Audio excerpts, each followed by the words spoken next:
Todos los días te levantas y luchas por vivir en libertad y sin miedo. Pero ¿sabes? Cristo ya ganó la batalla por nuestra libertad. No fue ganada por nuestro propio mérito. La batalla se ganó cuando Jesús murió en la cruz. No lo merecíamos, pero Él nos brindó gracia por el gran amor que tiene hacia nosotros. Y así nuestra libertad fue asegurada. Cuando Cristo resucitó de la muerte, la gracia de Dios nos da libertad.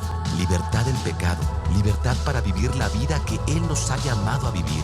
No somos salvos por esforzarnos más. No somos salvos al intentar ser buenos. Solo Jesús puede salvarnos y liberarnos. Así que disfruta el regalo de gracia que Dios ha puesto en tu vida. Ten paz y vive en libertad.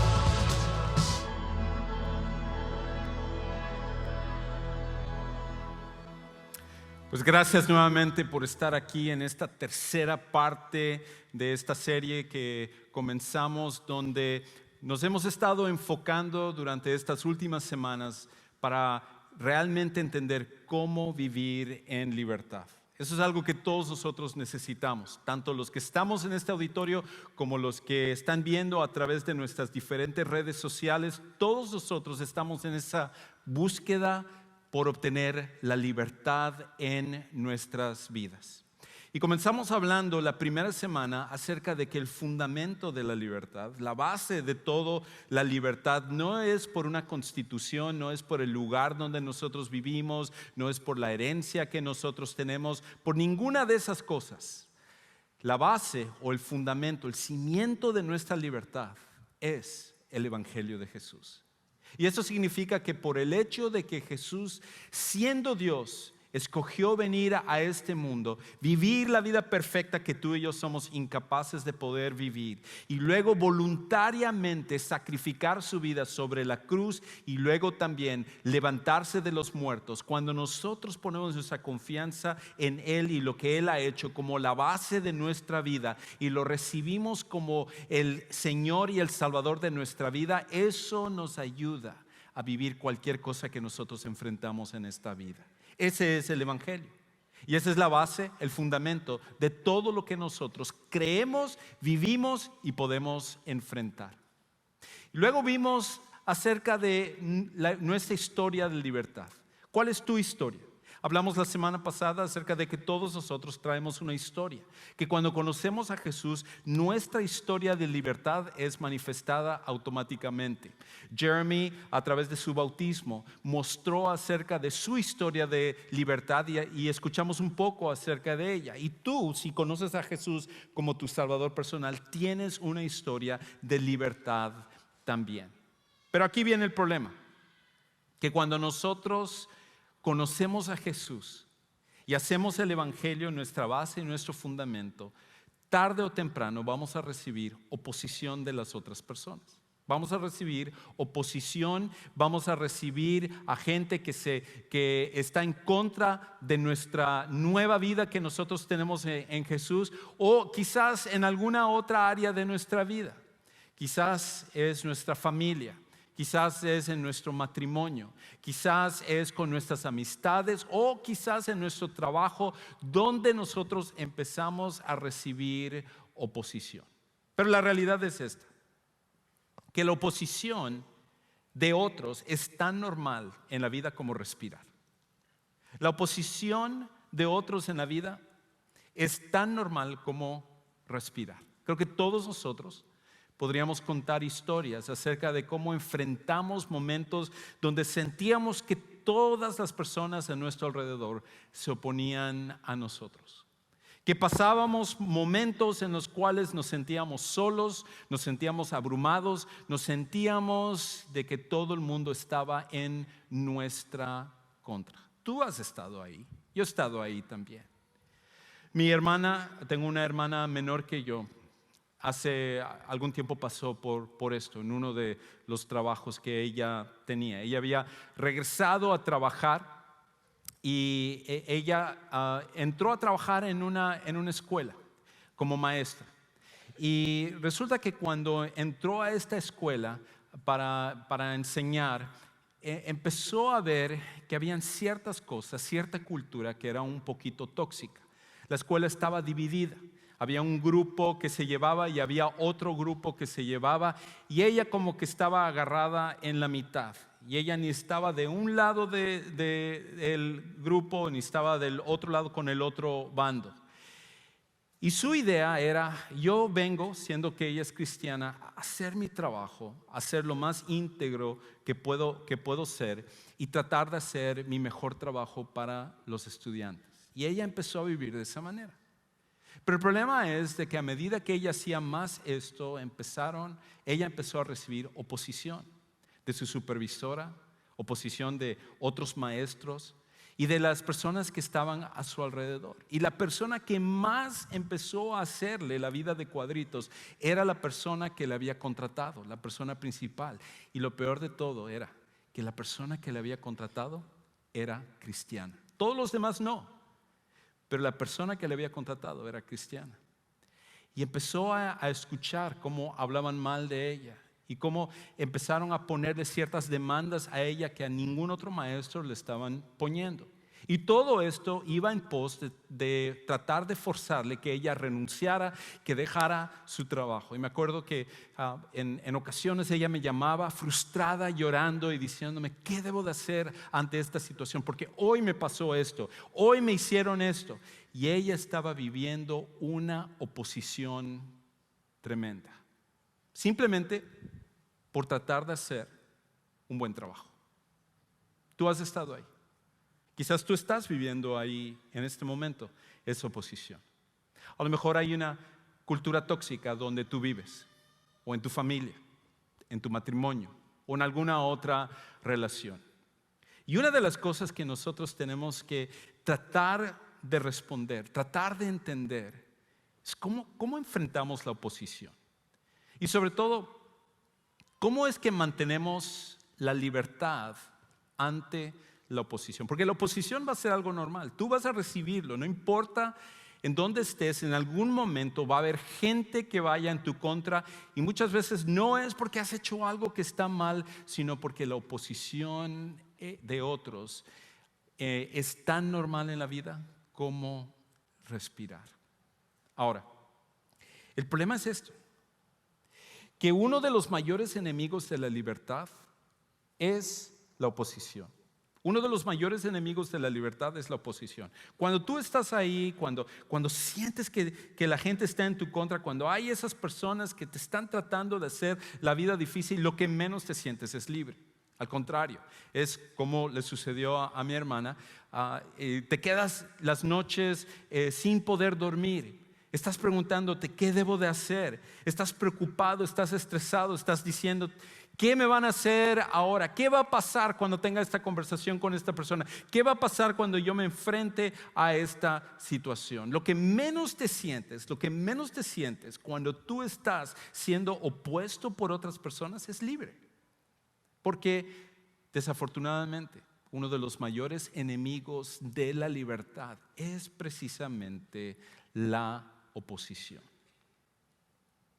Y el problema también es esto: que cuando tú y yo estamos en esas situaciones, cuando sentimos que como el mundo está en nuestra contra y hay gente que nos está tratando de dañar, y hay gente que está buscando cualquier cosa para dañarnos y para hacernos la vida de cuadritos, muchas veces no sabemos manejar ese tipo de situaciones. De hecho, una de las maneras de decirlo es así: que aunque la oposición es común, no siempre la manejamos con sentido común.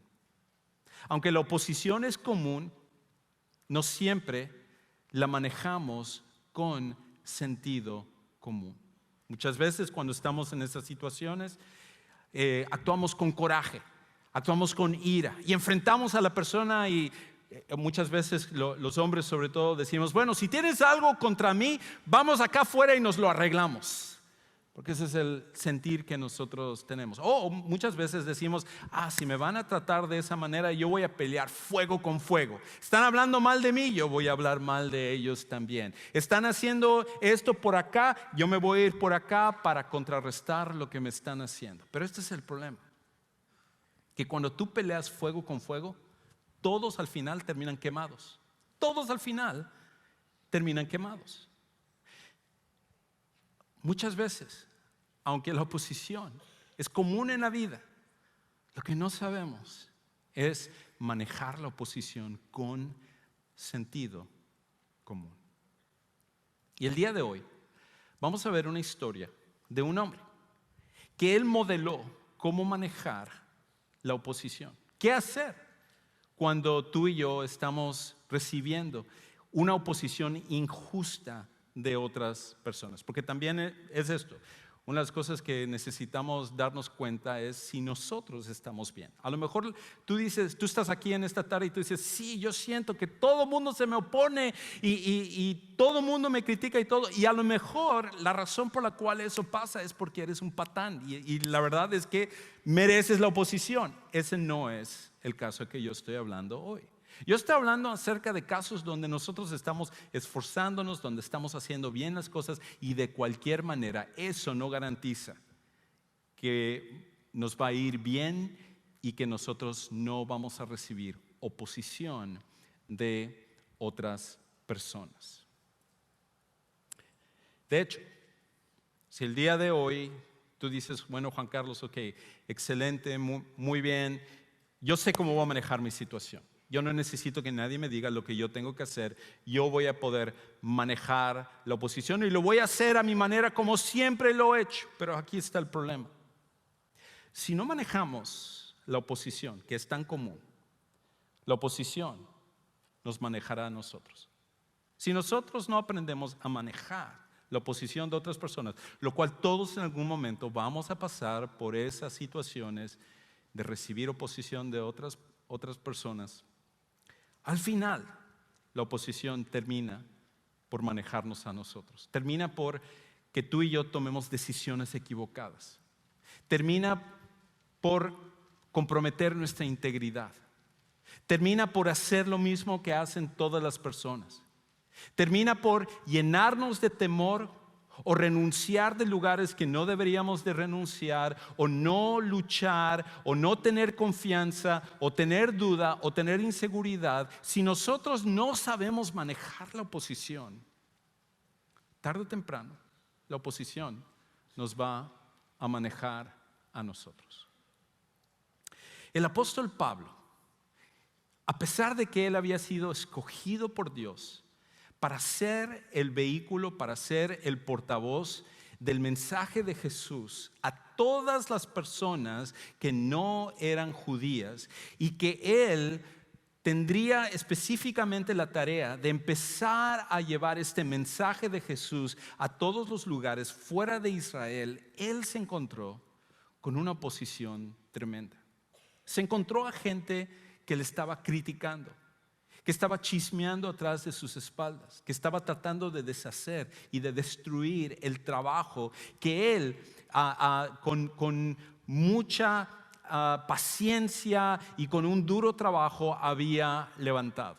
De hecho, lo que había sucedido con el apóstol Pablo, como vimos la semana pasada, es que cuando él apenas vino a conocer a Jesús como su Salvador personal, debido a su pasado, a su trayectoria anterior, donde él había sido el enemigo público número 1 del cristianismo, al principio no era bien recibido por los propios cristianos. Tenían duda de decir entre ellos, ¿no será que Pablo es un espía? Está tratando de detectar quiénes son los cristianos para que luego nos persiga y nos maltrate y nos golpee y hasta nos mande a matar, tal como lo hizo con muchos otros cristianos.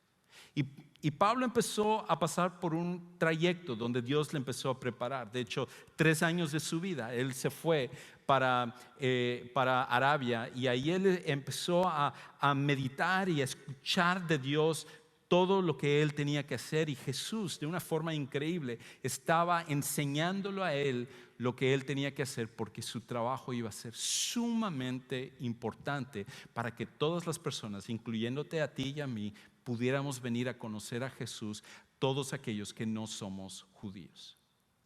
Entonces, después de que había pasado aproximadamente 14 años de que él se había apartado y estaba trabajando, luego un hombre que se llamaba Bernabé, que había sido como una especie de consolador para él, una persona que le estaba animando, una persona que estaba ahí para Pablo, y vio a Pablo y vio la manera como Dios le estaba usando. Él llevó a Pablo a Jerusalén, le presentó a los apóstoles, le dijo: miren, este hombre que antes era Saulo de Tarso, ahora es Pablo, él ha sido llamado por Dios. Y los de Jerusalén dijeron, los apóstoles y la iglesia en Jerusalén dijeron: wow, Pablo, excelente, bienvenido, qué bueno que tú eres un cristiano genuino y sabemos lo que significa ese cambio de vida, y oramos por ti para que Dios te use. Y Pablo se fue y entonces desapareció, empezó a hacer otras cosas, regresó a Tarso y ahí estaba empezando a predicar. Y Bernabé, este hombre que lo había llevado a Jerusalén, cuando fue enviado por los apóstoles hacia la primera ciudad donde empezaron los no cristianos a formar su iglesia, que se llamaba Antioquía, se acordó y dijo: Pablo, yo me acuerdo de Pablo. Pablo estaba haciendo un trabajo increíble. Es más, voy a buscar a Pablo y me lo voy a traer para que él me ayude a trabajar aquí con esta gente, a ver si realmente la gente no judía está conociendo a Jesús. Y fue por Pablo y se lo trajo a él. Y cuando llegaron a Antioquía se dieron cuenta de la manera como Dios estaba trabajando en esa ciudad entre la gente. Y Pablo y Bernabé se quedaron allá y empezaron a formar esa iglesia. Dios utilizó de una tremenda manera a Pablo y a Bernabé. Y con el tiempo Pablo y Bernabé dijeron esto: no podemos quedarnos solo aquí, tenemos que llevar el mensaje de Jesús a muchas otras personas. Y ellos acordaron hacer un viaje, lo que hoy conocemos como el primer viaje misionero de Pablo. Y él junto con Bernabé empezaron a viajar. Ellos empezaron a ir por la región sur de lo que hoy es Turquía. Y toda esa región en ese tiempo se conocía como Galacia. Y empezaron a ir de pueblo en pueblo predicando el evangelio, levantando iglesias, preparando líderes y llevando el mensaje del evangelio. Y a cada lugar donde ellos iban, la gente, al conocer a Jesús, empezaron estas iglesias y empezó esta transformación, y era algo increíble. Pero fue ahí donde Pablo empezó a enfrentar oposición. Porque después de que había dejado un lugar y luego se iba a comenzar una nueva iglesia y hablarle a otro grupo de personas acerca de Jesús, empezaron a llegar maestros falsos. Personas que ellos iban a estas iglesias que Pablo y Bernabé habían levantado, y llegaron y empezaron a decirle a la gente: oh, no, ustedes conocen a Jesús ahora como el Mesías, como el Salvador. Muy bien, excelente. El único problema es que Pablo solo les enseñó la mitad del mensaje. Solo les dio la mitad de lo que ustedes deberían de aprender. Nosotros les vamos a enseñar la verdad. Y la verdad es esta: que aunque necesitamos de Jesús en nuestras vidas, aunque nosotros tenemos que creer en Jesús, también necesitamos de guardar todos los rituales que Dios nos dio en el Antiguo Testamento, en el tiempo antes de Jesús, que dio en la Biblia, en la parte que nosotros llamamos Antiguo Testamento. Todas esas cosas que Dios dio para el pueblo de Israel, también tenemos que guardarlo. Dios no lo dio en vano, es importante también. Así que si tú eres un hombre, tienes que circuncidarte, no importa la edad que tú tengas. Y para nosotros hoy en día, eso es una práctica común. Ya no es una cuestión de religión o de tradición o credo, sino que es una cuestión que se practica de forma natural. Pero para una persona en ese tiempo, circuncidarse era una decisión difícil y fuerte. Y entonces ellos enseñan: tienes que hacer esto, tienes que guardar esta cierta dieta, como dice aquí, como Dios dio al pueblo de Israel en la ley, y también tienes que guardar el día de reposo. Y el problema entonces era de que, aunque por un lado ellos conocían a Jesús como su Salvador personal, esta gente, estos maestros falsos, estaban enseñando que tus esfuerzos, tus méritos, lo que tú haces, también es importante. Y para llegar a Dios necesitas de Jesús, pero también necesitas de ser una persona buena. Y el problema de eso es que cuando tú vives de esa manera, nulificas lo que Jesús hizo. Si tu creencia es de que tu religión, tu moralidad, tus buenas obras, también los necesitas para estar bien con Dios, el problema es este: que en el momento que tú falles, en el momento que no guardes lo que tienes que guardar, entonces corres el peligro de también perder tu relación con Dios. Y el problema es este: que nuestros buenos nuestras buenas obras, nuestros esfuerzos, no quitan el problema principal, que es el pecado que nosotros tenemos por dentro. ¿Cuántas buenas obras necesitas para deshacer los gritos que le diste a tu esposa, a tu esposo, a tus hijos, a tus papás el otro día? No sabemos, porque en realidad lo bueno no nulifica lo malo. Por eso necesitamos de Jesús. Es Jesús y ninguna otra cosa. Y Pablo, al darse cuenta de esto, él tiene que escribir esta carta a los Gálatas. Y el problema también era que el ataque de estos maestros falsos estaban diciendo esto. Pablo les enseñó solo la mitad del mensaje, en realidad les enseñó mal. Pero aparte ni siquiera es un apóstol, ni siquiera es enviado por Dios. Los verdaderos apóstoles están en Jerusalén, los conocemos, ellos son Pedro, son Juan, son Santiago, son todo este grupo de personas que Dios escogió. Ellos son los verdaderos apóstoles. Es más, Pablo ni siquiera tiene contacto con ellos, ni siquiera convive con ellos. O sea que él está inventando su propio mensaje. Lo que ustedes necesitan es escucharnos a nosotros. Y los cristianos que están en Galacia dijeron: caramba, esos, pues tiene razón, hay sentido en eso. A lo mejor Pablo no solamente nos enseñó mal, sino que ni siquiera tiene la autoridad por parte de Dios para hacerlo. Y Pablo entonces tiene que escribir esto para defenderse ante la oposición. Y lo que Pablo va a modelarnos para nosotros es cómo también tú y yo manejamos la oposición. ¿Cómo debemos de actuar cuando la gente también se nos opone, sobre todo de forma injusta, y nos critica y habla mal de nosotros? Pablo está haciendo aquí el trabajo que Dios le había mandado y de cualquier manera recibe oposición. Y tú y yo vamos a recibir oposición de las personas, y tenemos que aprender cómo manejar la oposición, porque si no manejamos la oposición va a terminar manejándonos a nosotros. Así que Gálatas capítulo 2, Pablo empieza a escribir un poquito su defensa acerca de por qué él es un apóstol. Y dentro de esto, él nos va a responder la pregunta de cómo mantenemos la libertad ante la oposición. ¿Cómo nos sentimos? ¿Qué debemos de hacer para que cuando recibimos oposición no nos sentimos que estamos siendo destruidos, que nos sentimos apachurrados, que sentimos que nuestro mundo se nos viene completamente para abajo? Y Pablo nos da el primer principio que tú y yo necesitamos hacer en Gálatas 2, los primeros 2 versículos. Escucha lo que él dice aquí. Entonces, después de 14 años, subí otra vez a Jerusalén con Bernabé. Este era el segundo viaje que Pablo estaba haciendo a Jerusalén. Lo había hecho años antes cuando Bernabé lo había presentado a los apóstoles. Este era su segundo viaje. Llevando también a Tito. Tito era su hijo espiritual. Era una persona que había conocido a Jesús a través de Pablo. Pero Tito no era un judío. Era una persona no judía que había venido a conocer a Jesús y se había convertido ahora en un líder. Él iba a ser usado por Pablo como un pastor. Y ahora la pregunta es esto: estaban diciendo lo mismo. Tito, sí, Pablo está enseñando esto porque, por ejemplo, gente como Tito no quiere que lo circunciden y no quiere seguir las tradiciones judías y no quiere hacer todas estas cosas. Y entonces Pablo lleva a Tito con él en este viaje. Y dice el versículo 2: subí por causa de una revelación y les presenté el evangelio que predico entre los gentiles, pero lo hice en privado a los que tenían alta reputación, para asegurarme de que no corría ni había corrido en vano. Y Pablo modela el primer principio que tú y yo necesitamos. Y el principio es este: consulta con personas confiables para asegurarte que estás anclado en la verdad. Consulta con personas confiables para asegurarte que estás anclado en la verdad.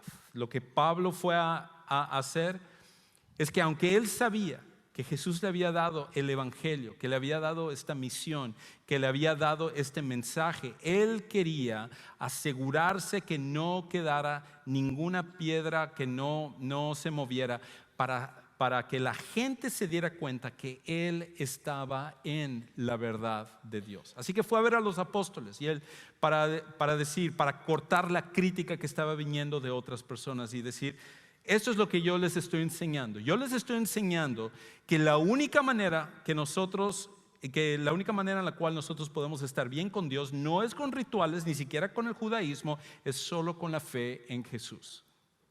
Y los apóstoles que habían estado directamente con Jesús dijeron, pues eso es correcto. Así es, ese es el mensaje del Evangelio. Ese es el mismo mensaje que nosotros enseñamos. Lo que tú estás enseñando es correcto, Pablo, está bien.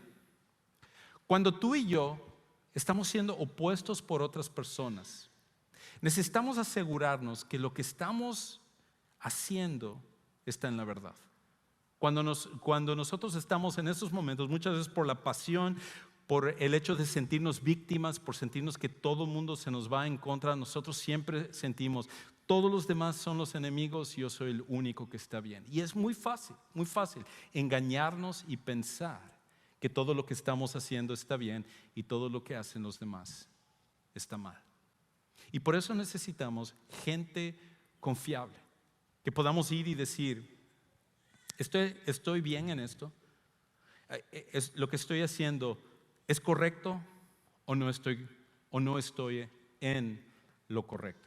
Y muchas veces lo que tendemos a hacer es cuando pasamos por esos problemas, pasamos por la crítica de otras personas, lo que menos hacemos es consultar a otras personas.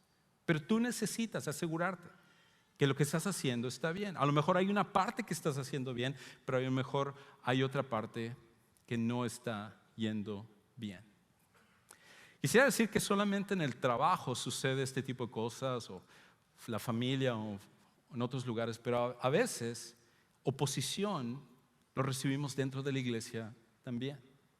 Me acuerdo hace muchos años, mi primer trabajo formal de tiempo completo dentro de la iglesia era ayudando a plantar iglesias en la ciudad donde yo vivía en México. Y junto con mi esposa y con un equipo, nuestra iglesia nos mandó a empezar a plantar iglesias en la ciudad. Y escogimos uno de los lugares más pobres de la ciudad y para ir y comenzar esta iglesia. Y Dios empezó a utilizar lo que estábamos haciendo, no por nosotros, ni por nuestros esfuerzos, ni conocimiento, porque muchas veces yo estaba haciendo cosas y yo decía, está bien esto, no está bien, no sé ni qué tengo que hacer, pero la gente estaba empezando a recibir a Jesús como su Salvador personal, estaban empezando a bautizarse, la gente estaba empezando a cambiar la vida de las personas y estábamos empezando a ver un impacto en la comunidad donde nosotros estábamos trabajando.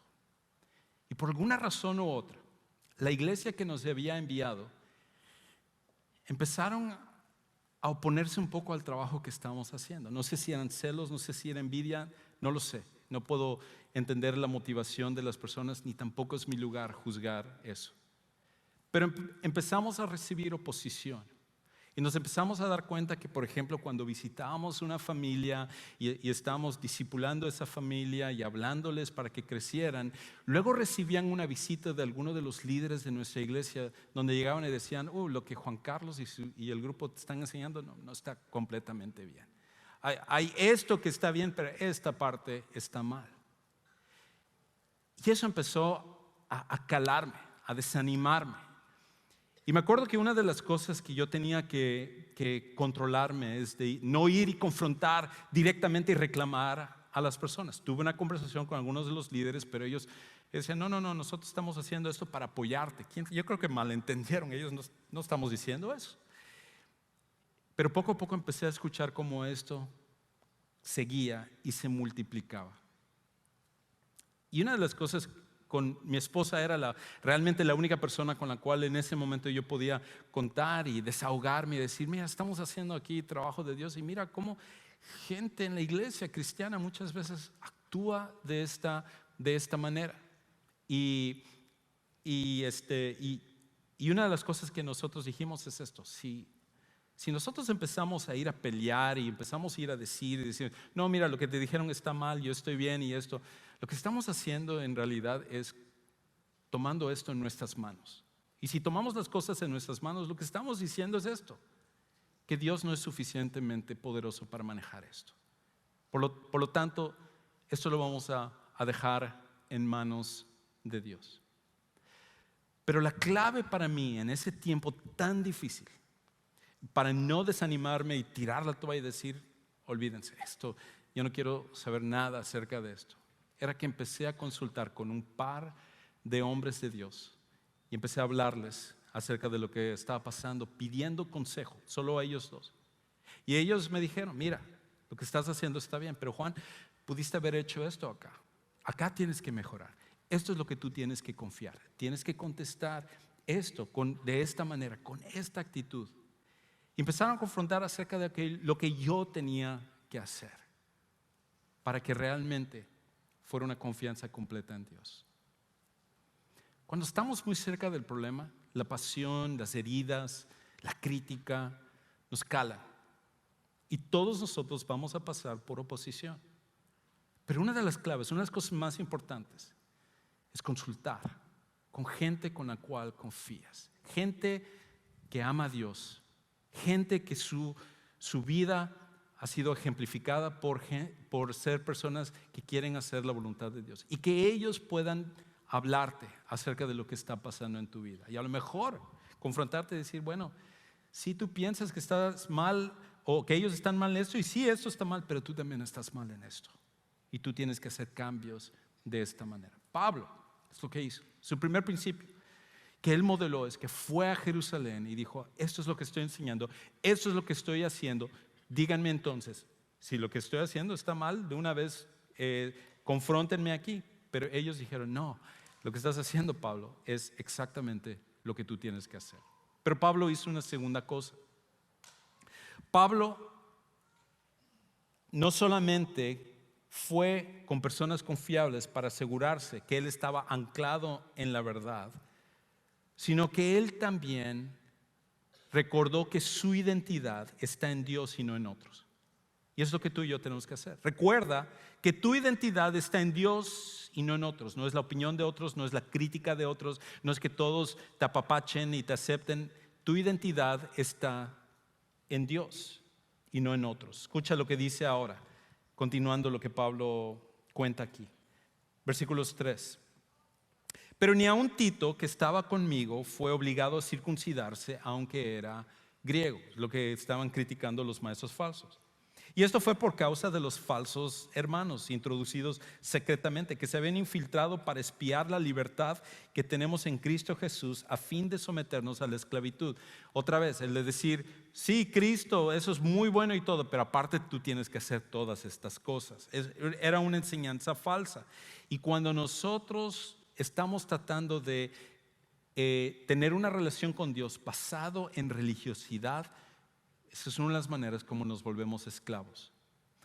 Pero la otra manera en la cual nos volvemos esclavos es cuando nosotros vivimos pensando en lo que otros creen acerca de nosotros. Y nuestra identidad viene por lo que otros dicen o no dicen de nosotros. Y él dice en versículo 5, a los cuales ni por un momento cedimos para no someternos a fin de que la verdad del evangelio permanezca con ustedes. Pablo, él entendía, mi identidad está en Dios. Es lo que Dios me ha mandado a hacer. Y nada de esto me va a confundir. Hace algunos años me acuerdo que mi suegro había venido junto con mi suegra a visitarnos aquí a la ciudad de Houston. Y mi suegro, la familia por parte de Heise, ellos vienen de descendencia libanesa. Y en mi suegro claramente uno ve que él es como del Medio Oriente o por algún lugar por allá. Y dice que él había ido con mi hija a una tienda a comprar, y el que estaba atendiendo era una persona del Medio Oriente, y cuando él entró a la tienda agarró lo que tenía que agarrar y fue a pagar, y el de la caja le empezó a hablar así en su lenguaje natal del Medio Oriente, y salam aleikum, y diciendo todo tipo de cosas allá, y mi suegro se quedó así como que ¿qué onda? ¿Qué está diciendo? Y empezó a hablarle y a decirle, y mi suegro le habló con su poco inglés y más español que inglés. Le empezó a decir, no, yo no soy del Medio Oriente, yo no hablo tu lenguaje. Y él insistía, le seguía hablando y decía, hablándole con su lenguaje natal, y mi suegro seguía resistiendo diciendo, no, es que yo no entiendo lo que me estás diciendo. Y finalmente ya como que se empezó a impacientar impacientar el hombre y le empezó a hablar en inglés y le dijo, no, mira, tú no necesitas esconder de dónde eres.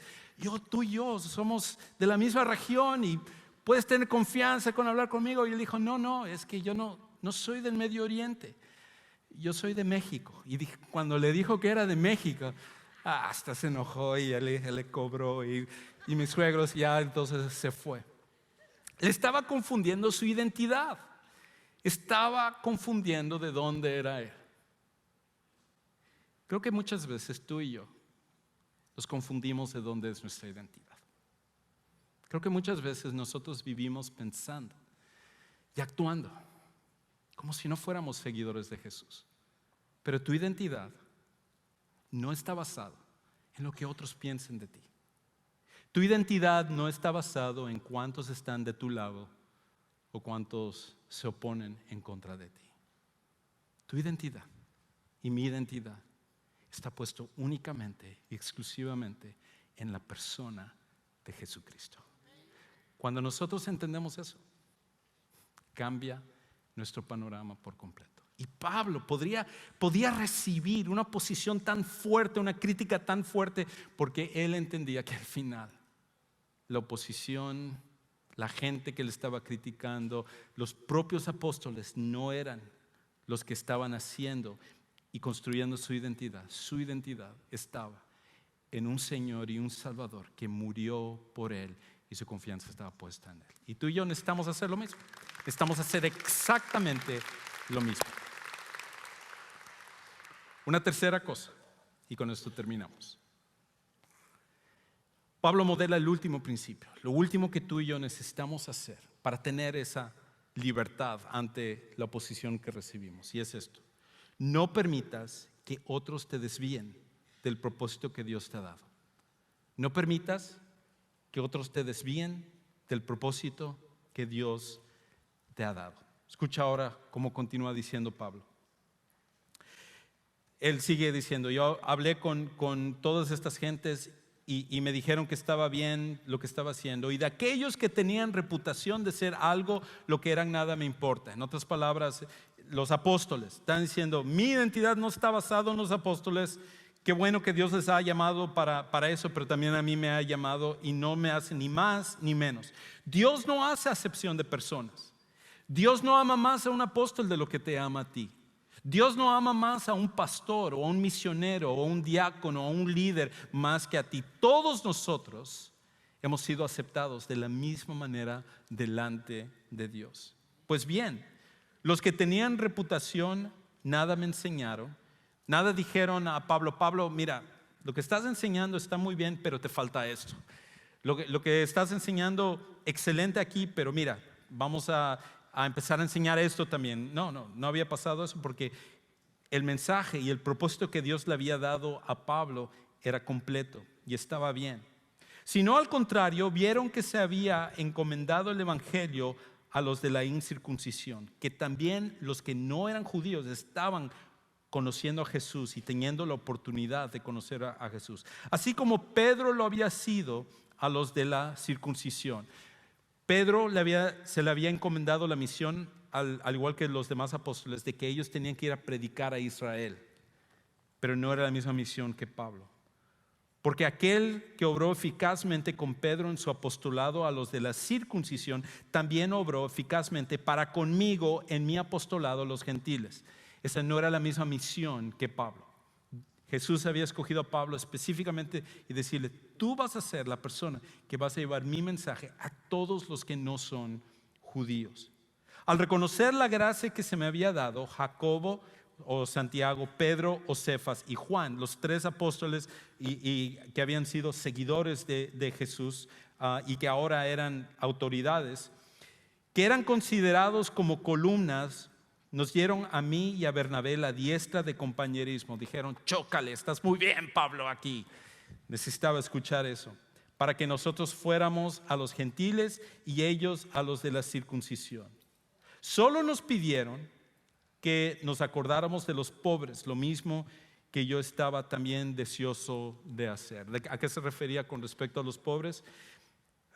La mayoría de los comentaristas y los expertos de este pasaje piensan, y estoy de acuerdo con los que probablemente cuando decían, acuérdense de los pobres, acuérdense de los cristianos en Jerusalén, porque ellos estaban recibiendo oposición también.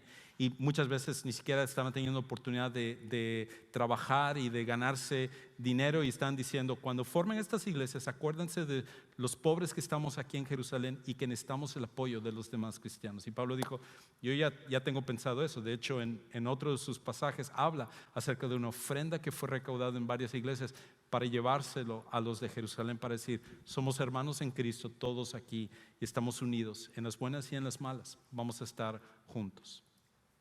Pablo al final entendía, ese es mi propósito, esa es mi misión. Y Pablo lo cumpliría cabalmente hasta su muerte. Dios te ha dado una misión a ti. Dios te ha escogido para un propósito. No permitas que los que se te oponen te desvíen de ese propósito o de la misión. Yo estuve así, de tirar la toalla, sin saber lo que Dios haría en el futuro. Y Dios quiere utilizar tu vida para un propósito mucho mayor de lo que inclusive tú ves en este momento. Para algunos de los que están aquí, ese propósito comienza con conocer a Jesús como su Salvador personal. Quizás tú has también pensado que tu religiosidad, que venir a la iglesia de vez en cuando o muchas veces o leer tu Biblia es suficiente para que tú estés bien con Dios, pero nunca ha llegado el punto donde has tomado la decisión de poner toda tu confianza en lo que Jesús ha hecho por ti. Pero Jesús es el único camino. Pablo entendió esto y su vida fue transformada. Cada persona que ha venido a confiar en Jesús genuinamente como su Salvador y como su Señor, su vida cambia por completo. Y este es el momento que tú puedes tomar esa decisión también.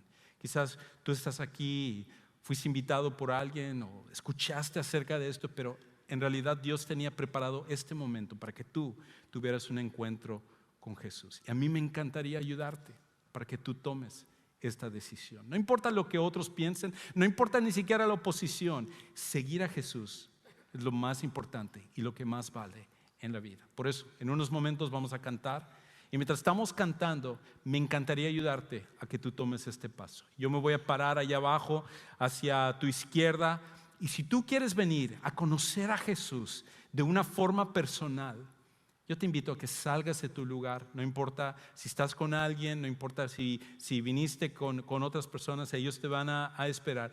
Pero ven hacia allá abajo para que tú tomes esta decisión de conocer a Jesús, para que tú nunca seas la misma persona. Vamos a ponernos de pie, vamos a alabar y te espero. Ven a tomar esta decisión.